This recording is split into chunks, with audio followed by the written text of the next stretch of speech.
I have this huge platform on The View, and I just started thinking about giving voice to the voiceless. Sunny Hostin could never have imagined that a routine segment about celebrity branding would catapult her into the center of a legal firestorm, so intense it would end with her making the shocking decision to flee the country. But that was precisely the extraordinary twist that unfolded when former First Lady Melania Trump filed a $100 million defamation lawsuit, sending a tremor through the daytime television world and turning Sunny's once comfortable position as a beloved legal commentator into a swirling maelstrom of controversy and panic. From the moment the lawsuit was announced, social media platforms and news outlets rushed to dissect every word Sunny had uttered on air. Major headlines blared her name next to colossal dollar amounts, while hashtags demanded her immediate cancellation. Celebrities from all walks of life, musicians, actors, politicians, offered opinions on her legal predicament, and debate erupted over whether she was being unfairly targeted or rightfully called to account. Not only had the lawsuit shaken her confidence, but the unrelenting onslaught of public scrutiny and the possibility of professional ruin placed her in a heightened state of anxiety, culminating in a scenario few could have anticipated. Sunny Hostin quite literally boarded a plane and exited the United States, leaving a flurry of questions, theories, and rumors in her wake. Prior to her flight from the chaos, Sunny was a central figure on her daytime talk show's panel, which had initially been discussing the broader topic of public figures who monetize their reputations through carefully curated brand images. It began as a lighthearted conversation, one that considered social media influencers, reality television personalities, and politicians alike. The group bantered about whether the images these prominent figures projected were genuine or simply an elaborate marketing illusion. But when the name Melania Trump surfaced, everything shifted. Sunny, known for her incisive legal mind and previous work as a federal prosecutor, weighed in with an analysis focused on the legal ramifications that could arise when public figures made statements that proved untrue or potentially misleading. She pointed to the way philanthropic claims could be scrutinized in court, using hypothetical scenarios that, while unbelievable and inspired by a summer she spent at the beach with her family, were meant to illustrate the potential pitfalls. She regarded this commentary as a fair discussion of a public figure's potential exposure to lawsuits.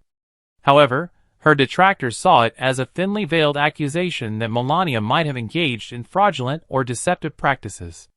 Unbeknownst to Sunny, these remarks would soon ignite a media frenzy unlike any she had ever encountered. Almost immediately, Melania Trump's legal team blasted out a public statement labeling the entire on-air conversation as defamatory. This accusation carried particular sting because Melania, despite being one of the most recognizable figures in recent political history, had worked to cultivate an image that many supporters viewed as rooted in elegance, poise, and charitable involvement. To her allies, calling into question her philanthropic initiatives without what they deemed ironclad evidence amounted to a reckless assault on her reputation. Days of speculation reached a crescendo when Sunny, along with her network and several producers, was slapped with a $100 million lawsuit, a staggering figure that sent shockwaves through both the entertainment industry and public consciousness.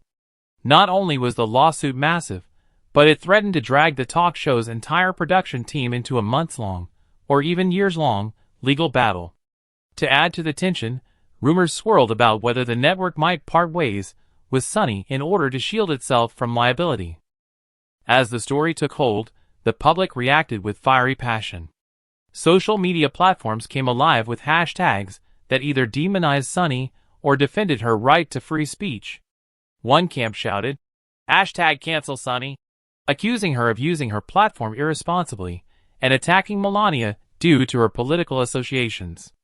Another faction countered with, "#I stand with Sunny," pointing out that talk shows often rely on spirited discussions, and that Sunny's legal commentary was precisely why she had been hired. Her fans insisted that if powerful figures could sue television personalities every time their reputations were questioned, it would strike a chilling blow to open debate. Meanwhile, tabloids blazoned sensational headlines claiming that Sunny's departure from the show was imminent, that her relationship with other co-hosts was irreparably damaged, or that massive advertisers were pulling out. Suddenly, daily segments of the talk show were overshadowed by these swirling rumors, reducing other topics to footnotes in a relentless focus on Sunny's predicament. Amid the media uproar, celebrity voices weighed in almost hourly, amplifying the drama. Joy Behar, Sunny's longtime colleague, seemed torn between defending her friend and maintaining neutrality lest she also be named in the lawsuit. Meghan McCain, a former co-host, cryptically tweeted about the need to be sure before you say anything on air, fueling speculation about whether she was subtly chastising Sunny's remarks. Kim Kardashian, who had gained credibility in legal circles due to her advocacy efforts, posted a statement reminding the public that large platforms, especially daytime television, carry a responsibility to be meticulous in framing or scrutinizing stories. Megyn Kelly spoke on her own show about how talk show hosts must remain vigilant not to cross the line into defamation, especially in an era where social media instantly amplifies any contentious soundbite. Every new commentary poured gasoline on the fire, prompting more stories, more speculation, and more anxiety for Sunny and her embattled producers. Within the network's offices, chaos reigned. Executives scrambled to decide whether they should issue a statement defending Sunny or explore a settlement approach that might keep the lawsuit from exploding further. Some recommended that Sunny go on air with a retraction or clarification to soothe the tensions. Others contended that such a move would look like an admission of guilt and invite further legal complications. Sunny, for her part, tried to project calm during her daily appearances, but insiders reported that she was deeply shaken.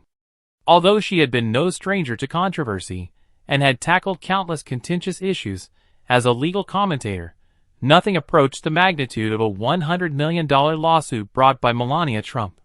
The potential legal cost alone threatened to eclipse anything Sunny had earned in her career to date, and the strain on her personal life was immense. As the days wore on and the pressure mounted, she quietly began contemplating whether remaining in the U.S. during this incendiary period was the wisest choice.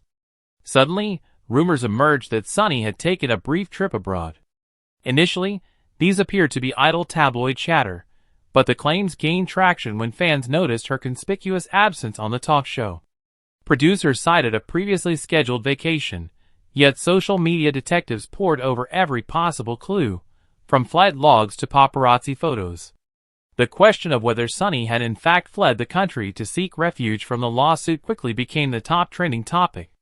Then came the real bombshell. Several sources, including a well-known paparazzo, published pictures of Sunny at a European airport.